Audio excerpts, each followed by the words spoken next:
नमस्कार। पैगंबर मोहम्मद के समय 600 खजूर के पेड़ों का एक बाग लगाया गया था, जिसमें होने वाली आमदनी से मदीना के गरीब लोगों की मदद की जाती थी। दुनिया में वक्फ का इतिहास पैगंबर हजरत मोहम्मद के जमाने से शुरू हुआ है। दोस्तों, पैगंबर मोहम्मद ने कहा था, अपनी जायदाद को इस तरह से खैरात पे दो कि ना वो बेची जा सके, ना ही किसी को दिया जा सके और ना उसमें विरासत जारी हो, बल्कि उसका मुनाफा लोगों को मिला करे। माना जाता है कि इस दुनिया में पहली बार सहाबा हजरत उमर ने अपनी कीमती जमीन वक्फ को दी थी। उस समय पैगंबर ने यह तय कर दिया था कि यह जमीन कभी बेची ना जाए, न किसी को दिया जाए, बल्कि इससे होने वाली आमदनी को गरीबों में बांटने और गुलामों को आजाद कराने के लिए ही इस्तेमाल किया जाए। वक्फ कोई भी चल या फिर अचल संपत्ति हो सकती है, जिसे इस्लाम को मानने वाले व्यक्ति अल्लाह के नाम पर या धार्मिक मकसद या फिर परोपकार के मकसद से दान कर सकता है। ये संपत्ति भलाई के मकसद से समाज के लिए दी जाती है और अल्लाह के सिवा इसका कोई मालिक नहीं हो सकता है। जब वक्फ की संपत्ति का मालिक अल्लाह के सिवा कोई और हो ही नहीं सकता है, तो फिर सरकार के वक्फ बिल का आखिर मतलब क्या है? सरकार का कहना है कि देश के ज्यादातर वक्फ बोर्डों पर माफिया लोगों का कब्जा है। इसमें भी कई ऐसा नेता है जो मुझे आके कहा है कि देश में जितना स्टेट वक्फ बोर्ड है सब माफिया लोगों ने कब्जा कर लिया है। वक्फ कानून का नाम बदलकर भारतीय जनता पार्टी सरकार ने एकीकृत वक्फ प्रबंधन, सशक्तिकरण, दक्षता और विकास अधिनियम कर दिया है। सरकार कहती है कि हम वक्फ बिल को सुधार रहे हैं। इसमें मुस्लिम महिलाओं समेत मुस्लिम समाज के अन्य पिछड़े वर्ग जैसे शिया, सुन्नी, बोहरा और आगा खानी जैसे वर्गों को प्रतिनिधित्व देने के लिए हम ये बिल लेकर के आ रहे हैं। लेकिन विपक्ष कहता है कि सरकार भारत में मौजूद वक्फ की 2 लाख करोड़ की जमीन बेचना चाहती है, इसीलिए ये बिल लेकर के आ रही है। भारत में रक्षा मंत्रालय और रेलवे के बाद वक्फ के पास सबसे ज्यादा जमीनें हैं। भारत में मेन 2 वक्फ बोर्ड हैं, सुन्नी वक्फ बोर्ड और शिया वक्फ बोर्ड। साल 1964 में केंद्रीय वक्फ परिषद का गठन किया गया। उस वक्त ये परिषद अल्पसंख्यक मंत्रालय के अधीन था। सबसे पहले साल 1995 में वक्फ बोर्ड की शक्तियां बढ़ाई गई। 1991 में जब बाबरी मस्जिद विध्वंस हुआ तो देश का माहौल बहुत खराब हो गया था। उस वक्त केंद्र में पीवी नरसिम्हा राव की सरकार थी। तब वक्फ को जमीन अधिग्रहण करने के लिए असीमित अधिकार दिए गए। इसके बाद साल 2013 में वक्फ बोर्ड की शक्तियां और बढ़ी। 2013 में जब केंद्र में यूपीए की सरकार थी, तब वक्फ बोर्ड एक्ट में बदलाव करते हुए उसे अधिकार दे दिए गए कि वो दान वाली संपत्तियों पर दावा कर सकता है। आज जो कानून है दोस्तों, उसके मुताबिक अगर किसी संपत्ति को एक बार वक्फ बोर्ड के नाम घोषित कर दिया गया तो वो हमेशा वो वैसा ही रहेगा। दानकर्ता अपनी इच्छा से कोई बदलाव नहीं कर सकता है। कि भाजपा अपने हताश, निराश, आप तो उस कानून चंद कट्टर समर्थकों के तुष्टीकरण के लिए ये बिल लाने का काम कर रही है। मैं इस बिल का विरोध करता हूँ। आप दुश्मन हैं मुसलमानों के, उसका सबूत ये बिल है। दुनिया का सबसे पहला वक़फ़ खाने काबा मक्के में है। क्या हम उसके ऊपर भी सवाल उठाएंगे? 10 साल से जो मुल्क में माइनॉरिटीज के साथ, उनके हुकूक के साथ, उनके रिलीजन फ्रीडम के साथ जो खिलवाड़ किया जा रहा है, उससे रूह कांप जाती है। सर्वोच्च न्यायालय के आदेश के बावजूद इसको हटाना चाहते हो मान्यवर, ये सीधे सीधे कानून के खिलाफ वर्जी है। हम कहना चाहते हैं कि संविधान की अगर धज्जियां उड़ाने का काम आप करने का काम कर रहे हो, हम इसका पुरजोर विरोध करेंगे और पुरजोर विरोध करने का काम करेंगे। अब हमें ये देखना चाहिए कि सरकार जो नया वक्फ कानून लेकर के आ रही है, उसमें दिक्कत कहां पर आ रही है।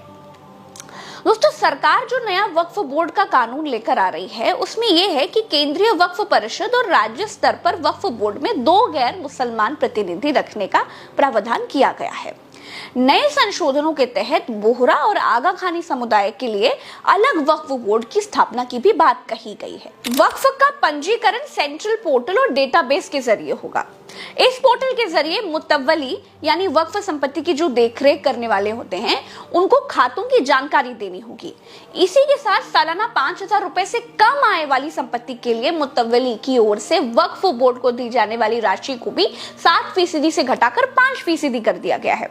अतिरिक्त कमिश्नर के पास मौजूद वक्फ की जमीन का सर्वे करने के अधिकार को वापस लेकर यह जिम्मेदारी जिला कलेक्टर या डिप्टी कमिश्नर को दे दी जाएगी। किसी संपत्ति के वक्फ के तहत आने या फिर ना आने का फैसला लेने का वक्फ बोर्ड का जो अधिकार है वो भी वापस ले लिया गया है।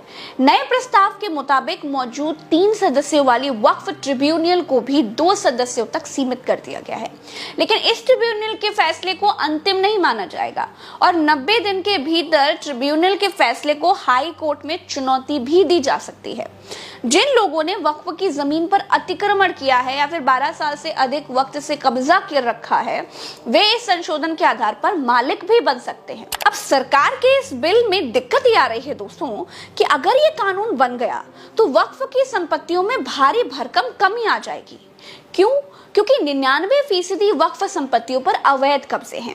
देश के कई हिस्सों में वक्फ की संपत्तियों पर अतिक्रमण करने वाले खासतौर पर पंजाब और हरियाणा में अवैध रूप से कब्जाई गई हजारों एकड़ संपत्तियों के मालिक बन जाएंगे। मुकेश अंबानी साहब ने जिस जमीन पर अपना घर एंटालिया जो बनाया है ना वो भी वक्फ की जमीन है और उनका भी उस जमीन पर 12 साल से ज्यादा का कब्जा है जिसका केस अदालत में था। अब वो जमीन भी ऑटोमेटिकली उनकी हो जाएगी। इस बदलाव में रियल एस्टेट उद्योग और यहाँ तक कि ऐसी जमीनों पर कब्जा करने वाले बहुत से बड़े कारोबारियों को भी फायदा होगा। ऐसा लगता है दोस्तों कि इन संशोधनों के पीछे एकमात्र मकसद ही यही है। सरकार के इस बिल का फायदा ये है कि वक्फ बोर्ड में भ्रष्टाचार पर थोड़ी लगाम जरूर लगेगी, लेकिन जब जमीनें ही नहीं होंगी तो भ्रष्टाचार कहाँ होगा, ये भी एक बात है। खैर, अब दूसरी बात यह है दोस्तों कि विपक्ष जो आरोप लगा रहा है कि इस बिल की आड़ में वक्फ की जमीनें बेचने का इंतजाम किया जा रहा है, उसमें भी दम हो सकता है, क्योंकि देश में मौजूदा शत्रु संपत्ति यानी जिन संपत्तियों के मालिक पाकिस्तान चले गए थे उन संपत्तियों को गृह मंत्रालय धड़ल्ले से बेच रहा है। अब तक ये संपत्तियां लीज पर दी जाती थी, किराए पर, समझे ना, लेकिन अब वो बिक रही हैं। ये देखिए, ये शत्रु संपत्ति बेचने का विज्ञापन और ये शत्रु संपत्ति की रेट लिस्ट है। बोली लगाइए और जमीन लेकर जाइए। सैकड़ों शत्रु संपत्तियों की नीलामी हो चुकी है। नीलामी में भाग कौन ले रहा है बताइए? ये शत्रु संपत्तियां कौन खरीद रहा है?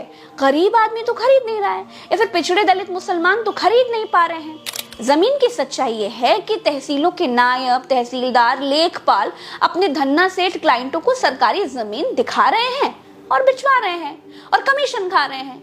कहने को नीलामी ऑनलाइन है, लेकिन ये भीतर की बातें आपको कहीं और नहीं मिलेगी।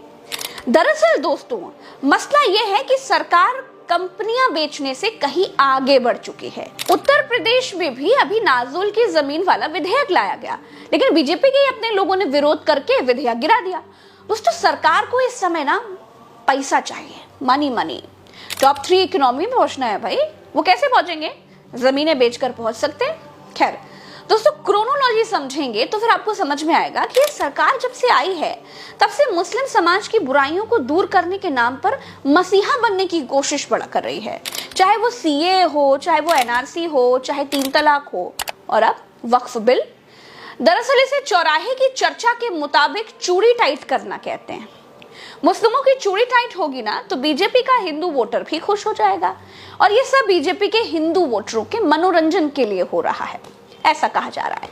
वक्फ बोर्ड की तरह ही हिंदू श्राइन बोर्ड भी है। एक नहीं, तमाम श्राइन बोर्ड हैं हिंदू धर्म में। तमाम मंदिरों के पास अरबों की दौलत है।